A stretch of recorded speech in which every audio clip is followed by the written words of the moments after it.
Halo anak-anak, kembali lagi belajar sama Bu Yanti. Kali ini kita akan belajar adaptasi hewan bagian pertama ya. Nah, tujuan umum hewan beradaptasi itu untuk mempertahankan hidupnya, untuk bertahan hidup biar dia tidak mati ya. Tapi ada juga tujuan khusus hewan, antara lain untuk memenuhi kebutuhan hidupnya, yaitu air dan makanan. Selain itu, hewan perlu adaptasi untuk melindungi diri dari pemangsa dan untuk mengatasi kondisi lingkungan yang ekstrim seperti udara yang sangat dingin, kekeringan, dan udara yang sangat panas. Nah, adaptasi atau struktur alat tubuh hewan terhadap lingkungan karena jenis makanannya itu bermacam-macam.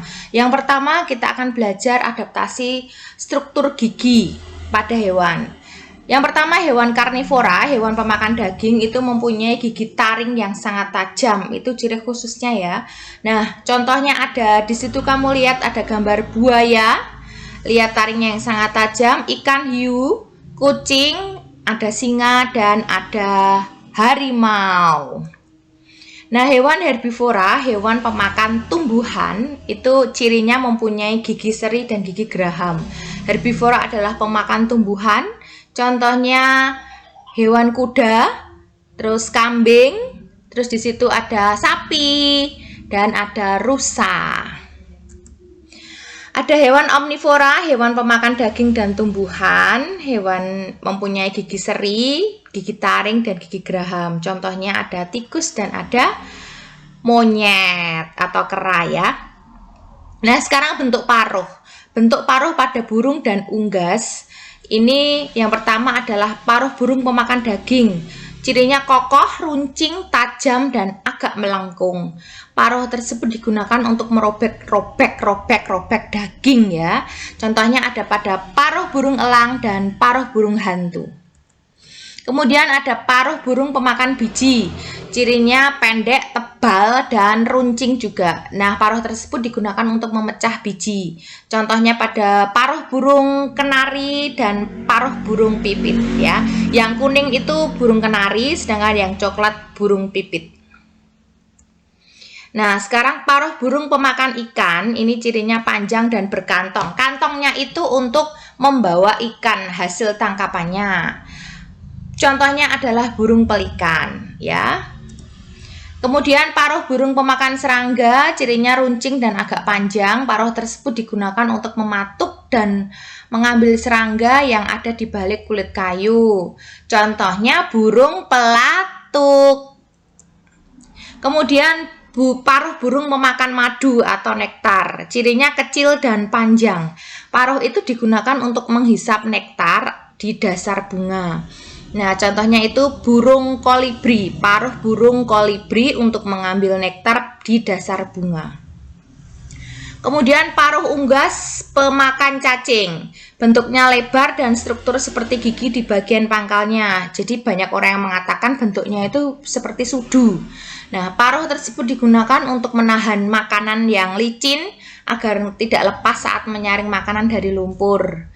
Contohnya pada paruh bebek dan paruh angsa.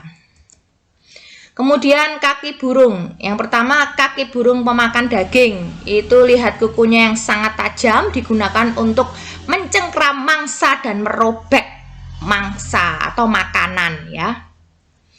Kemudian kaki burung pengais memiliki cakar 3 jari menghadap ke depan dan 1 jari menghadap ke belakang.